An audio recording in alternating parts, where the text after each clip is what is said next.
Morning students, आज हम लोग सीखेंगे cross multiplication process. Linear equation in two variables का ये एक इंपॉर्टेंट एक्सरसाइज है जिसमें क्वेश्चंस को सॉल्व किया जाता है यूजिंग क्रॉस मल्टीप्लिकेशन प्रोसेस। आज का टॉपिक हम लोग का यही है, linear equation in two variable cross multiplication process. सीखेंगे सबसे पहले कि ये linear equation in two variables में क्रॉस मल्टीप्लिकेशन प्रोसेस है क्या। ये cross multiplication process is used to solve the unit equations for unit solution. अगर किसी भी कोई इक्वेशन दिया हुआ है और उसका सॉल्यूशन बनाना है तो जब यूनिट सॉल्यूशन रहेगा तभी बनेगा। तो यूनिट सॉल्यूशन का कंडीशन है क्या? यूनिट सॉल्यूशन का कंडीशन है क्या? अभी जान लें, यूनिट सॉल्यूशन का कंडीशन होता है a1 by a2 is not equal to b1 by b2। अब बोलेंगे आप सर यहाँ पे a1 और a2, b1 और b2 का मतलब क्या है? a1 का मतलब होता है coefficient of x in equation first, तो b1 का मतलब coefficient of y in equation first. उसी तरह a2 का मतलब क्या? तो क्लियर है, coefficient of x in equation second, and y2 का मतलब है coefficient of y in equation second. Okay, तो आज हम लोग क्या सीखेंगे? Cross multiplication process. उसी तरह आपको c1 और c2 भी मिलेगा। तो c1 का मतलब coefficient constant term in equation first, and c2 का मतलब constant term in equation second. Clear? तो पढ़ना क्या है हम लोग को आज? Cross multiplication process. सॉल्व कैसे करेंगे उसको सीखते हैं। इसके लिए डिफरेंट फॉर्मूला है, डिफरेंट तरीका है, ट्रिक्स है, उन सभी को आज धीरे धीरे हम लोग का ये लर्निंग प्रोसेस होगा आज का, कि इसको कैसे करना है, कैसे सॉल्व करना है linear equation in two variables में अगर यूनिक सॉल्यूशन होगा। एग्जामिनेशन में क्वेश्चन क्लियर कट लिखा रहता है, solve the given equation by cross multiplication process. 2 marks का क्वेश्चन और 3 मार्क्स का क्वेश्चन दोनों आता है। अब a1, a2, b1, b2, c1, c2 का कंफ्यूजन है तो ऐसे भी समझ सकते हैं आप। सपोज कीजिए फर्स्ट इक्वेशन लिखते हैं 2x 3y 7, 3x 5y 8। तो a1 क्या होगा इसमें? a1 का मतलब है फर्स्ट इक्वेशन में जो x का कोएफिशिएंट है, कौन है कोएफिशिएंट? 2। a2 क्या है इसमें? 3, क्योंकि x का कोएफिशिएंट क्या है? 3। b1 फर्स्ट इक्वेशन में जो y का कोएफिशिएंट क्या है यहाँ? -3। b2 क्या है आपका? -5। उसी तरह यहाँ c1 का देखेंगे तो c1 का वैल्यू क्या? अगर इसके इक्वल्स टू टेबल आएगा तो c1 का वैल्यू -7 हो जाएगा, c2 का वैल्यू -8। अब बोले सर 7 लिखा है, -7 क्यों लिखे? इससे पहले वाले क्लास में बताया था linear equation ax + by + c = 0 के फॉर्म में होता है। तो 7 को जब मूव करेंगे इक्वल्स टू इधर तो क्या हो जाएगा? -7, तो -7 लिखे c1 का। c2 का वैल्यू इधर +8 है, इधर लिखे क्या होगा? -8। ठीक है, तो linear equation in two variables में आज हम लोग क्रॉस मल्टीप्लिकेशन पढ़ रहे हैं। उसका फार्मूला कैसे जनरेट होता है, कैसे रिलेशनशिप होता है, उसके बारे में सपोज बनाएंगे। सपोज कीजिए your first equation is a1x b1y + c1 = 0। This is your first equation, and your second equation is a2x plus b2y plus c2 = 0। एक equation a1x plus b1y plus c1 = 0, second equation a2x plus b2y plus c2 = 0। Relation निकालना है, तो relation मतलब x का formula निकालना और y का। बनाने का प्रोसेस सेम जैसे पहले यूज कर रहे थे एलिमिनेशन मेथड से। फर्स्ट में क्या है? a1x, सेकेंड में क्या है? a2x। यहाँ क्या है? b1y b2y। हमको किसका वैल्यू निकालना है? x का फॉर्मूला निकालना है। तो क्या करना होगा? तो b को एलिमिनेट करना होगा। तो b को एलिमिनेट कैसे करेंगे? यहाँ b1 है और यहाँ b2 है, लिखेंगे equation first into b2 and second into b1। First equation को जैसे ही b2 से मल्टीप्लाई करेंगे तो क्या होगा? a1 b2x b1 b2y plus b2 c1 = 0। और सेकेंड इक्वेशन को किससे मल्टीप्लाई करना है, b1 से, तो क्या होगा a2b1x b1b2y plus b2 plus b1c2 equals to 0। Equate कर रहे हैं, मतलब साइन चेंज, ठीक है। a1b2x a2b1x b1b2y b1b2y plus minus cut गया, अब क्या बचा plus b2c1 minus b1c2 equals to 0। x का वैल्यू निकालना है तो x को कॉमन लेंगे तो क्या है a1b2 minus a2b1 equals to इधर माइनस b1c2 इधर में क्या होगा प्लस b1c2, यहाँ प्लस b2c1 है तो राइट साइड जाएगा तो क्या हो जाएगा माइनस b2c1। सॉल्व करते हैं, x का फॉर्मूला क्या है b1c2 minus b2c1 bye a1b2 minus a2b1। ये किसका फॉर्मूला, x को निकालने का। जब क्रॉस मल्टीप्लिकेशन प्रोसेस से करेगा x का वैल्यू निकालना रहेगा, निकालने का तरीका यही फॉर्मूला यही b1c2 minus b2c1 a1b2 minus a2b1। a1b1 a2b2 c1 c2 क्या है तो इधर पहले आपको डिस्कस करके बताएंगे।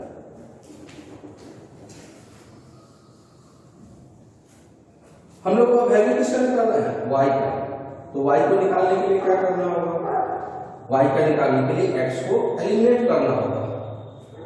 जब x का निकालना था तो y को एलिमिनेट किए, और y का निकालना है तो किसको एलिमिनेट करेंगे, किसको एलिमिनेट करेंगे x को एलिमिनेट करेंगे। यहाँ a1x यहाँ a2x, तो क्या करेंगे equation first into a2 and second into a1। First को a2 से मल्टीप्लाई करते हैं, क्या होगा a1 a2x b1 a2y plus c1 a equals to 0। फिर a1 से मल्टीप्लाई करेंगे, क्या होगा a1 a2x b2 a1y plus c2 a1 equals to 0। Sign change करते हैं, इक्वेट कर रहे हैं फिर से a1 a2x x एलिमिनेट हो गया, क्या बचा b1 a2y minus b2 a1 plus c1 a2 minus c2 a1 equals to 0। निकालना किसका वैल्यू हम लोगों को, तो वैल्यू निकालना है y का। यहाँ b2 a1y होगा, y को कॉमन लेते हैं तो क्या बचा b1 a2 b2 a1, इन जो ये जो टर्म है हमारा उसको इक्वल्स टू किधर ले जाएंगे तो क्या होगा c2 a1 minus c1 a2। Solve करते हैं तो y का फॉर्मूला क्या है c2 a1 minus c1 a2 bye b1 a2 minus b2 a1। अब यहां का डिनोमिनेटर देखते हैं, क्या है a1 b2 minus a2 b1, ठीक अपोजिट साइन है। देखिए a1 b2 minus a1 b2 minus a2 b1 plus a2 b1, तो दोनों में डिनोमिनेटर सेम हो जाए, इससे फॉर्मूला को लर्न करना आसान हो, तो इसके लिए क्या किया ऊपर माइनस कॉमन ली और इसको अरेंज करके लिख देते हैं a2c1, यहाँ प्लस है तो इधर रख के क्या होगा माइनस माइनस कॉमन ले चुके हैं तो a1c2 बाय इसमें भी माइनस कॉमन लेते हैं तो क्या हो जाएगा a1b2 माइनस a2b1। तो y का फॉर्मूला सिंपलीफाइड फॉर्म में क्या है आपको a2c1 minus a1c2 bye a1b2 minus a2b1। देखिए दोनों में डिनोमिनेटर क्या है सेम। अब इस दोनों में अगर रिलेशन निकाला जाए तो एक सिंपलीफाइड फॉर्मूला आता है हम लोगों का, क्या तो x, दोनों में डिनोमिनेटर सेम है, दोनों में डिनोमिनेटर क्या है सेम, एक रिलेशन क्या निकलेगा x, यहां पर x का न्यूमरेटर में क्या लिखा है b1c2, तो नीचे लिखेंगे b1c2 minus b2c1 equals to y में भी डिनोमिनेटर सेम था, x में भी डिनोमिनेटर सेम था, तो उसको यूं छोड़ दिए। इसका न्यूमरेटर क्या है a2y के लिए a2c1 minus a1c2 equals to, दोनों में डिनोमिनेटर क्या सेम, तो सेम डिनोमिनेटर क्या था a1 b2 minus a2 b1। तो इस तरह से हम लोग का सिंपलीफाइड फॉर्मूला निकल गया। अगर आप linear equation in two variable का क्वेश्चन दिया हुआ है, आपको ये याद नहीं करना, इतना बड़ा प्रोसेस यूज नहीं करना है एक्स और वाई के, तो सिंपली आपको याद रखना है एक्स वाई के निकालने के लिए x by b1c2 minus b2c1 equals to y by a2c1 minus a1c2 equals to 1 by a1 b2 minus a2 b1। या तो आप इसको याद कर लीजिए या फिर इसको याद कर लीजिए। अब कैसे इस दोनों में से हमको कोई भी याद नहीं रहेगा, एग्जामिनेशन में भूल जाएंगे फॉर्मूला, तब कैसे करेंगे? तो उसके लिए भी तरीका है। आप क्या करेंगे, सिंपली हमको वैल्यू किसका निकालना है x और y, तो आप जितने भी क्वेश्चंस बनाएंगे फॉर्मूला याद नहीं है फिर भी सॉल्व कैसे करेंगे,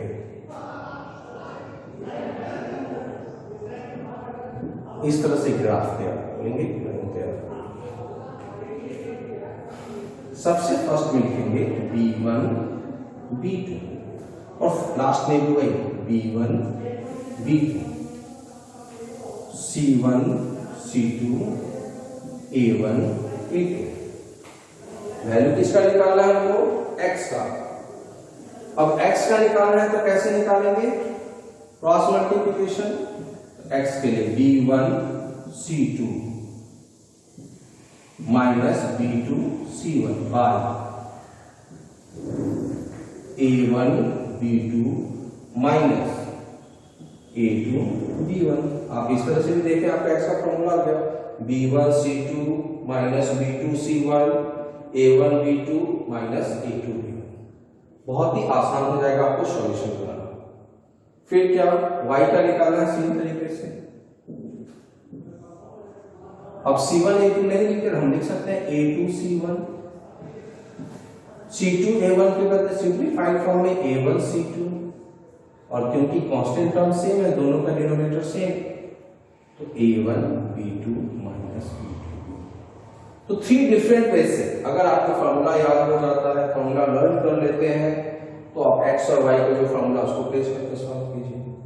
आपको ये याद नहीं होता है तो आप इस तरह से ग्राफ मतलब इस तरह से इक्वेशंस को लिखकर याद करके लिख लीजिए। कुछ नहीं आ रहा है, कुछ नहीं समझ में आ रहा है, सिंपली आप इस तरह से ग्राफ बनाइए b1 b2 c1 c2 a1 a2 b1 b2। कुछ नहीं समझ में आ रहा है एग्जामिनेशन में, आप सिंपली यहां पर वैल्यू डाल के क्वेश्चन को सॉल्व कर सकते हैं। एग्जांपल के लिए अभी हम एक क्वेश्चन समझाएंगे, अभी बोर्ड को रफ करके देखेंगे इसको। अब देखते हैं ये इक्वेशन आपको या 3x minus 2y plus 3 equals to 0, 4x plus 3y minus 47 equals to 0। Value किसका निकालना है इसमें, x और y का। आप किसी भी फॉर्मूला, 3 फॉर्मूला बताया था आपको, एक x का बताया था b1 c2 minus b2 c1, a2 c1 minus a1 c2 और 1 bye a1 b2 minus b2 b1। आप इसमें से किसी का भी यूज कर सकते हैं। आपको फॉर्मूला याद है, फॉर्मूला को बनाइए, इस तरह से याद है, इस तरह से बनाइए, इस तरह से बनाना चाहते हैं इस तरह से, सबसे आसान तरीका।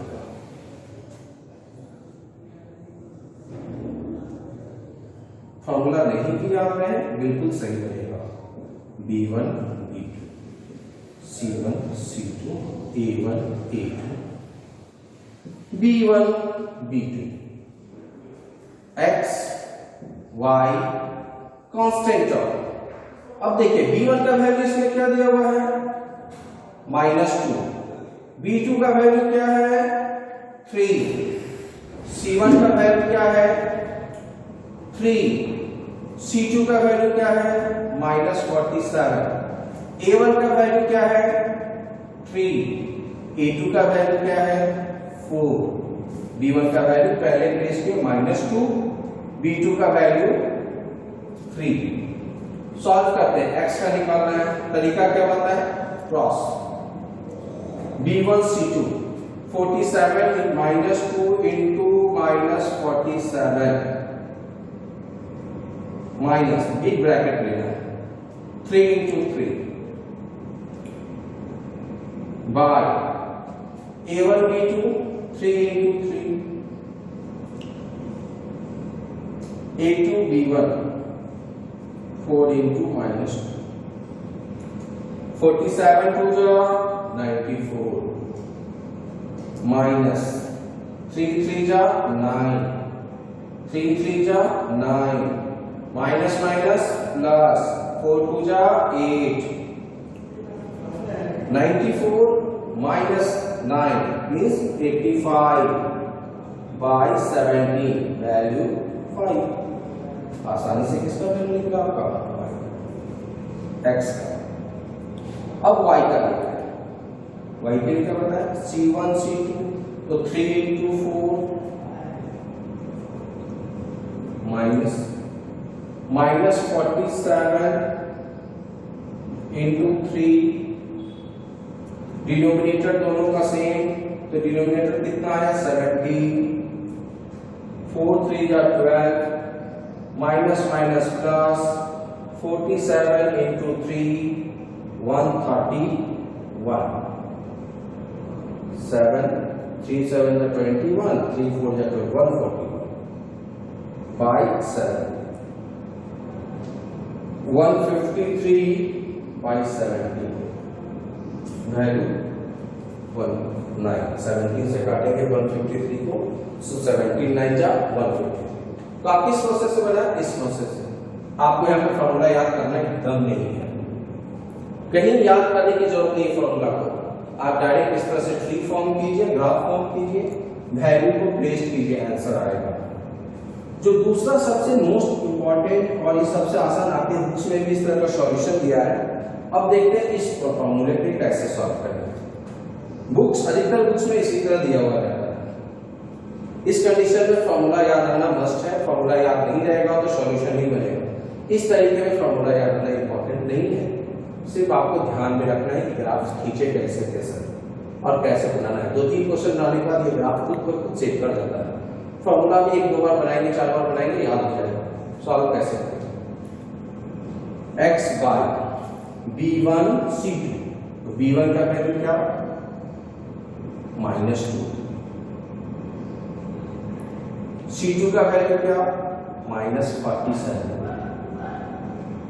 माइनस B का B2 का वैल्यू क्या 3, C1 का वैल्यू क्या 3,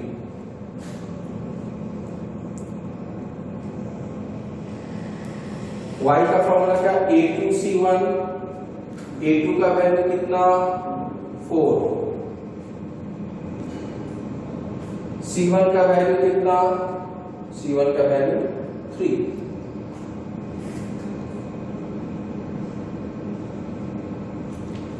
A1 C2 A1 का वैल्यू कितना 3, C2 का वैल्यू कितना -47 equals to A1 B2 A1 का वैल्यू देखिए कितना आया है आपको 3, B2 का वैल्यू 3,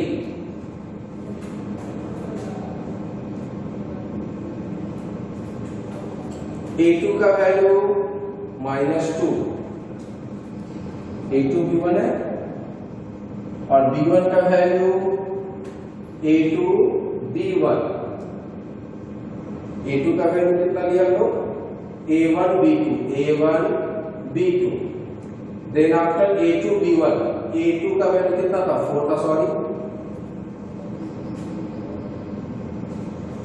एंड B1 का वैल्यू कितना है देखिए -2। सबके वैल्यू को प्लेस कर दीजिए